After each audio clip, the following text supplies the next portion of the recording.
आपकी पूजा, आपकी भक्ति, आपकी अर्चना को नहीं आता, आपकी अर्चना को करना नहीं आता, उनका उद्धार कैसे होगा। इसीलिए हे मुनिश्रेष्ठ, कोई ऐसा जप, कोई ऐसा तप, कोई ऐसी पूजा, कोई ऐसा पाठ करिए जिससे कि बहुत थोड़े समय में पुण्य की प्राप्ति होवे तथा मनवांछित फल मिले। ऐसी कोई कथा सुनने की हमारी इच्छा है। तब सभी शास्त्रों को जानने वाले श्री सूत जी ने कहा कि हे वैष्णव पूज्य ऋषियों, आप सभी ने सभी प्राणियों के बात को पूछा है। अब मैं उस ईश्वर को आप लोगों से कहता हूँ जिस बात को नारद जी ने लक्ष्मण भगवान जी से पूछा था और लक्ष्मीपति ने मुनिश्रेष्ठ नारद जी से कहा था। सो ध्यान से सुनिए। बहुत समय पहले की बात है। एक बार एक समय योगी राज नारद जी अनेकों लोकों में घूमते हुए इस पृथ्वी लोक में अर्थात मृत्यु लोक पे आ पहुंचे। अब यहाँ पर आकर के उन्होंने क्या देखा कि अनेक योनियों में जन्मे हुए प्राय सभी मनुष्य अपने अपने कर्मों के द्वारा अनेकों प्रकार से दुखों को, कष्टों को भोग रहे हैं और किसी यत्न के करने से, पूजा के करने से, पाठ के करने से, जप के तप के करने से निश्चय इनके दुखों का नाश हो सकेगा। ऐसा अपने मन में सोच करके विष्णु लोक को गए। अब वहां पर आकर के क्या देखते हैं कि श्वेत वर्ण और चार भुजाओं वाले देवों के ईश्वर नारायण को, जिनके हाथों में शंख, चक्र, गदा तथा वन वाला पहने हुए थे, देख करके स्तुति करने लगे कि हे भगवान, आप अत्यंत शक्ति से संपन्न हैं। मन तथा वाणी आपको नहीं पा सकती। आपका आदि, आपका मध्य, आपका अंत नहीं है और निर्गुण स्वरूप सृष्टि के आदि भूत एवं भक्तों के दुखों को नष्ट करने वाले हो। आपको मेरा नमस्कार है। अब इस प्रकार की स्तुति सुनने के बाद में विष्णु भगवान जी ने कहा कि हे मुनिश्रेष्ठ नारद जी, आपका यहाँ पर किस काम के लिए आगमन हुआ है, निसंकोच कहिए। तब नारद मुनि जी कहते हैं कि हे प्रभु, पृथ्वी लोक में अर्थात मृत्यु लोक पर सभी मनुष्य जो अनेक योनियों में पैदा हुए हैं, अपने अपने कर्मों के द्वारा अनेकों प्रकार से दुखों को, कष्टों को भोग रहे हैं और किसी यत्न के करने से, पूजा के करने से, पाठ के करने से, जप के तप के करने से निश्चय इनके दुखों का नाश हो सकेगा। ऐसा अपने मन में सोच करके मैं आपके शरण में आया हूँ। अब इतना वचन सुनने के बाद में विष्णु भगवान जी ने कहा कि हे मुनिश्रेष्ठ नारद जी, मनुष्य की भलाई के लिए आपने यह बहुत अच्छी बात पूछी है। जिस काम के करने से मनुष्य मोह को त्याग करके और अनेक प्रकार के संपत्तियों का भोग भोगते हुए अंत में श्री वैकुंठ धाम को अर्थात मेढ़ धाम को प्राप्त हो जाता है, वह मैं आज प्रेम वश होकर के तेरे से कहता हूँ कि श्री सत्यनारायण भगवान जी का व्रत करने पर मनुष्य की इच्छा निश्चय ही पूरी हो जाती है और अंतकाल में वह वैकुंठ धाम को प्राप्त हो जाता है। अब इतना वचन सुनने के बाद में नारद मुनि जी ने कहा कि हे प्रभु, श्री सत्यनारायण भगवान जी की व्रत कथा का क्या फल है, श्री सत्यनारायण भगवान जी की कथा का क्या विधान है और किस दिन इस कथा को करना चाहिए, अब यह भी विस्तार पूर्वक कहिए। तब भगवान जी ने कहा कि दुख शोक आदि को दूर करने वाला, धन और धान्य को बढ़ाने वाला, सौभाग्य तथा संतान को देने वाला और सब स्थानों पर अपने विजय को करने वाला, भक्ति और श्रद्धा के साथ किसी भी दिन सुबह के समय या शाम के समय बंधु बांधवों के साथ धर्मप्राय होकर के पूजा भक्ति करे और सभी भक्षण योग्य पदार्थ जमा करके भगवान जी को अर्पण कर देवे। इस प्रकार से व्रत करने पर श्री सत्यनारायण भगवान जी प्रसन्न होते हैं और जो भी कुछ अब कली काल में हम नहीं कर पाते उसका हम फल मिल जाता है। अब इस प्रकार से वचन सुन करके नारद मुनि जी कहते हैं कि हे प्रभु, आपने इस प्रकार के सभी संकल्प हमें बताए, किंतु इनकी पूजा का विधान भी और बता दीजिएगा। उन्होंने कहा कि हे नारद मुनि जी, अब इसका विधान भी सुनिए। जिस प्रकार से सभी भक्षण योग्य पदार्थ जमा करके भगवान जी को अर्पण कर देते हैं और एक सेकंड के डाल दो।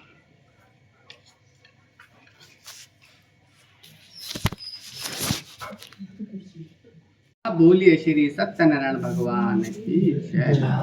श्रीमन नारायण नारायण नारायण, श्रीमन नारायण नारायण नारायण, लक्ष्मी नारायण नारायण नारायण, लक्ष्मी नारायण नारायण नारायण, भजमन नारायण। अब सूत जी कहते हैं कि हे श्रेष्ठ मुनियों, मैं आपको इस कथा का आगे का भाग भी कहता हूं, सो वह भी ध्यान पूर्वक सुनिए।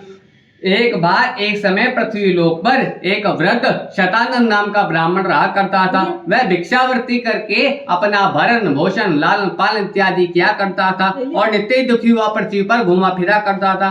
एक बार एक समय श्री सत्यनारायण भगवान जी ने उससे अधिक उम्र के ब्राह्मण बन करके उनके पास जाकर के आदर से कहा कि हे ब्राह्मण, तुम नित्य दुखी पृथ्वी पर क्यों घूमते फिरते रहते हो और इतना वचन कहने के बाद में वृद्ध ब्राह्मण ने कहा कि हे प्रभु, मैं बहुत ही निर्धन, बहुत ही गरीब ब्राह्मण हूँ और भिक्षावृत्ति के लिए पृथ्वी पर फिरता हूँ। हे भगवान, यदि आप मेरी भिक्षावृत्ति को दूर करने का कोई उपाय जानते हो तो कृपया करके मुझे भी बतलाइए। अब इतना वचन सुनने के बाद में वृद्ध ब्राह्मण ने कहा कि हे ब्राह्मण, तो श्री सत्यनारायण भगवान जी के पूजन और व्रत कथा को कर, इसके करने से तुझे धन धान्य आदि सुखों की प्राप्ति होगी और अंत में तो श्री वैकुंठ धाम को प्राप्त हो जाएगा। अब ब्राह्मण के इस वचन को सुनने के बाद में उसे रात को नींद भी नहीं आई और उसने सुबह स्वप्न देख करके कहा कि हे, आज जो भी कुछ मुझे ब्राह्मण दान से मिलेगा उससे मैं श्री सत्यनारायण भगवान जी की उत्तम व्रत कथा को करूंगा। ऐसा अपने मन में विचार करने के बाद में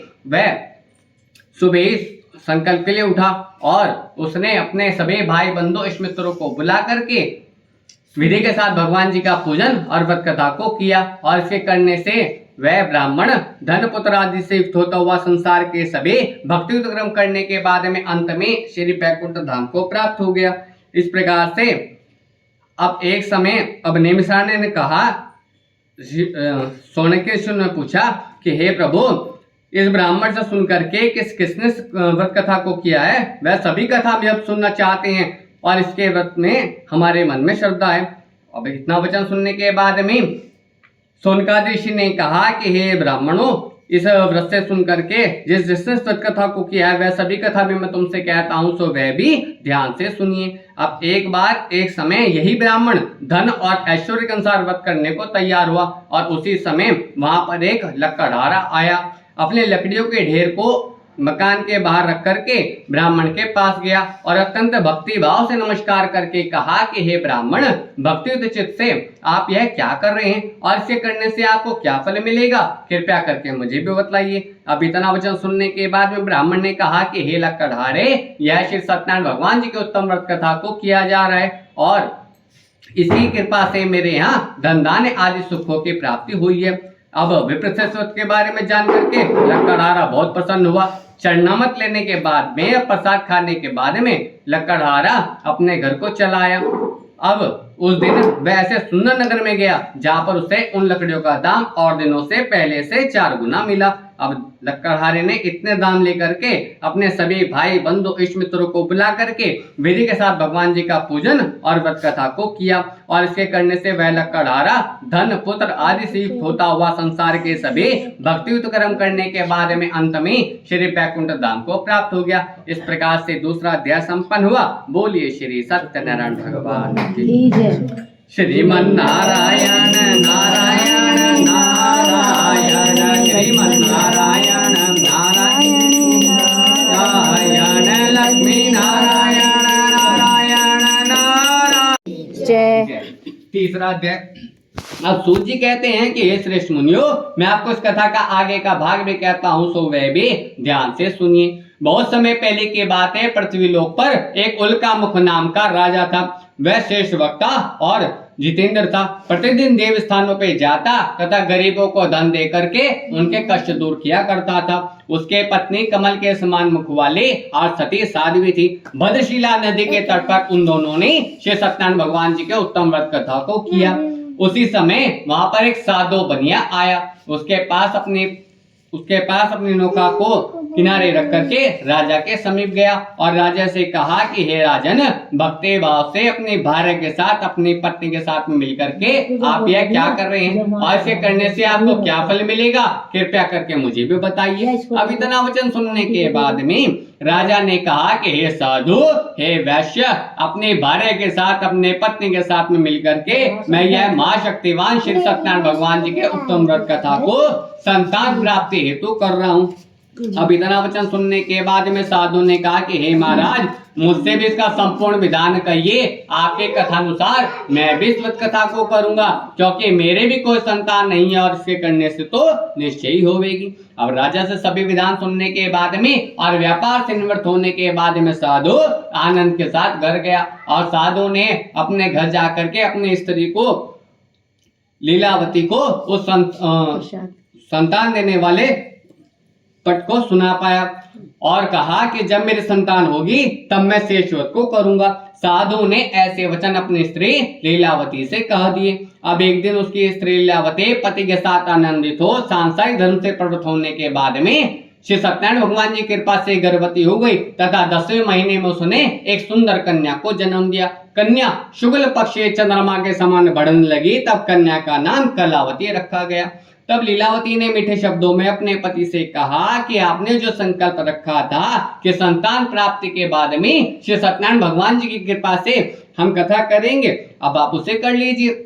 साधु बोलता है कि हे प्रिय, अभी तो मेरी कन्या बहुत ही छोटी है, इसके विवाह पर कर दूंगा। इस प्रकार से अपनी पत्नी को आश्वासन देकर के साधु अपने व्यापार को चला गया, किंतु कलावती कुछ वृद्धि को प्राप्त हो गई। अब एक दिन जब सखियों के साथ साधु ने अपनी पुत्री को देखा तो तुरंत ही दूत को बुला करके कहा कि मेरी पुत्री के वास्ते मेरी कन्या के वास्ते कोई सुयोग्य वर देख करके लाओ।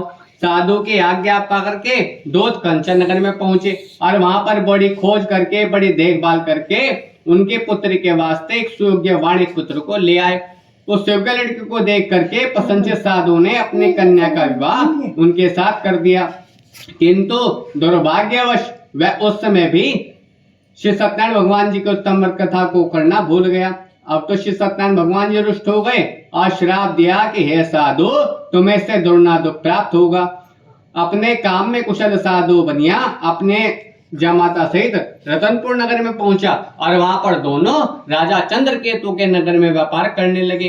अब एक रोज भगवान सत्यनारायण जी की माया से प्रेरित होकर के कोई दो चोर राजा का धन चुरा करके शीघ्र ही भागे जा रहे थे, किंतु पीछे से राजा के दूतों को राजा के सिपाहियों को आता हुआ देख करके राजा ने चोरों ने घबरा करके भागते भागते वहीं कहीं धन छुपा करके रख दिया जहां वे दोनों ससुर जमाई ठहरे हुए थे। और जब दूतों ने सिपाहियों ने राजा के धन को वहां पे छुपा करके देखा तो उनकी एक न सुनी और दोनों को प्रसन्नता पूर्वक बांध करके ले गए और राजा के समीप जाकर के कहा कि हे राजन, यह दो चोर हम पकड़ करके लाए हैं, देख करके आज्ञा दें। तब राजा की आज्ञा से उनको कठिन से कठिन कारावास प्राप्त हुआ और उनका सभी धन जो था वो राजा ने छीन लिया।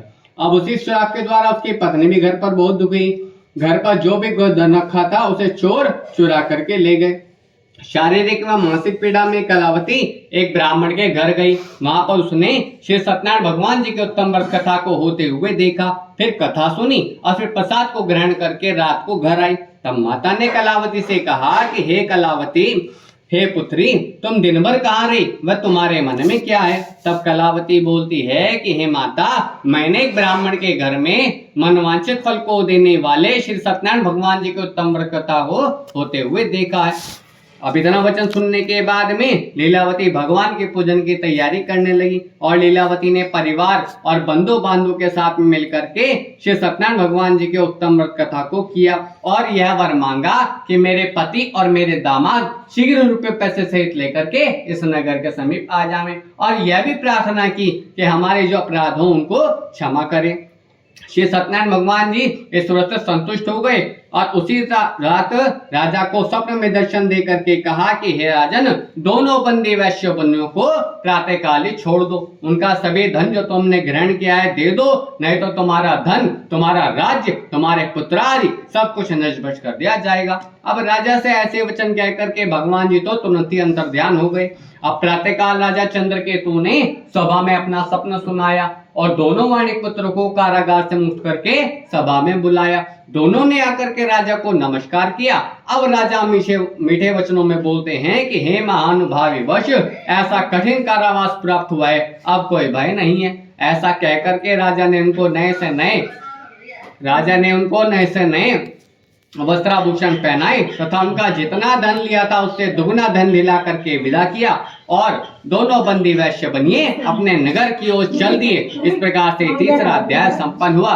बोलिए श्री सत्यनारायण भगवान की जय। श्रीमन्नारायण नारायण नारायण श्रीमन्नारायण नारायण। चौथा अध्याय। अब सूची कहते हैं कि हे ऋषि मुनियों, मैं आपको इस कथा का आगे का भाग भी कहता हूं, सो वह भी ध्यान से सुनिए। दोनों ब्राह्मण वैश्यों ने अपनी यात्रा को आरंभ किया। अभी कुछ दूर पहुंचे थे कि श्री सत्यनारायण भगवान जी ने एक दंडी स्वामी का रूप धारण करके उनके पास आदर से भिक्षावृत्ति मांगी। उन्होंने मना कर दिया। तब भगवान ने कहा कि हे साधु, अपनी से इतनी बड़ी नौका में से ही कुछ दे दो। तब उन्होंने कहा कि हे महाराज, आप नौका के विषय में क्यों पूछते हो?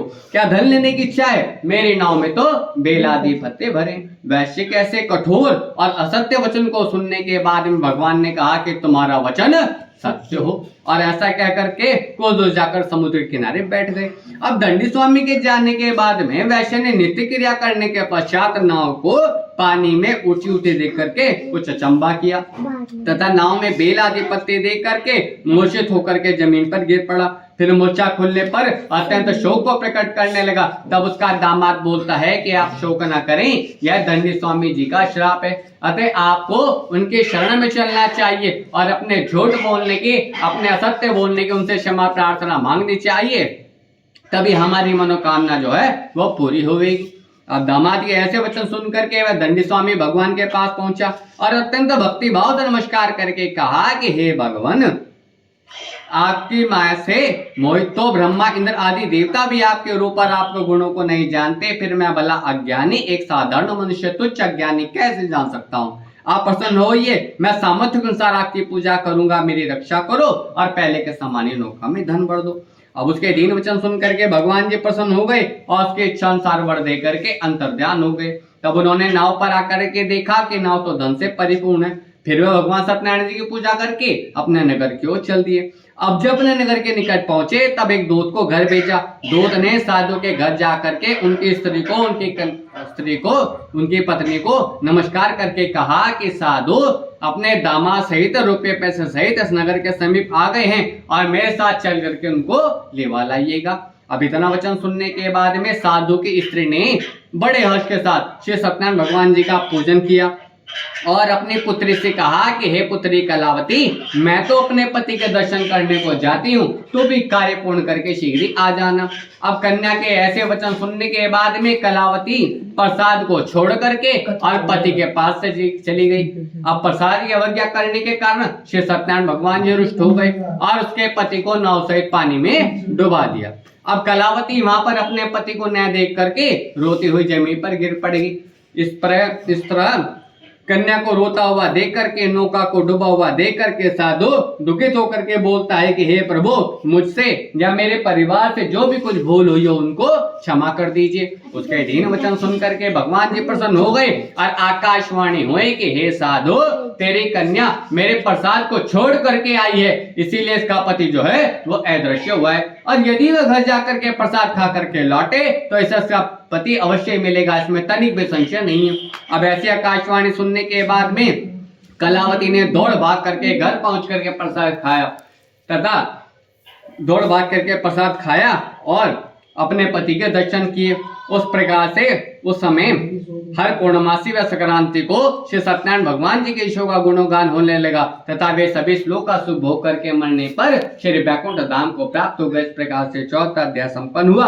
बोलिए श्री सत्यनारायण भगवान जय। श्रीमन्नारायण नारायण नारायण श्रीमन्नारायण नारायण नारायण भजमन्नारायण नारायण नारायण भजमन्नारायण नारायण की जय। पांचवा अध्याय। अब सूत जी कहते हैं कि हे श्रेष्ठ मुनियो, मैं आपको इस कथा का आगे का भाग भी कहता हूँ, तो वह भी ध्यान से सुनिए। बहुत समय पहले की बात है, पृथ्वी लोक पर एक तंड ध्वज नाम का राजा था। उसने भी भगवान का प्रसाद त्याग करके बहुत दुख पाया था। एक बार वन में जाकर के वन्य हिंसक जीवों सिंह गजों को मार करके वह बड़े से बड़ के पेड़ के नीचे आया। वहां पर आकर के उसने क्या देखा कि कुछ ग्वाले कुछ गडरिये भगवान सत्यनारायण जी के पूजन और व्रत कथा को कर रहे हैं। अब यह देख करके राजा अभिमानवश कि मैं तो एक राजा हूँ और ये तो ग्वाले गडरिये हैं, ना तो वहां गया और न ही भगवान को नमस्कार किया। और जब ग्वालों गडरियों ने भगवान का प्रसाद उसके सामने रखा तो वह प्रसाद का निरादर करके, प्रसाद का तिरास कर करके अपनी सुंदर नगरी को चलाया। किंतु जब उसने अपने सुंदर नगरी में अपना धन, अपना राज्य, अपने पुत्र आदि जब सब कुछ नष्ट पाया तो वह जान गया कि ऐसा भगवान ने किया है।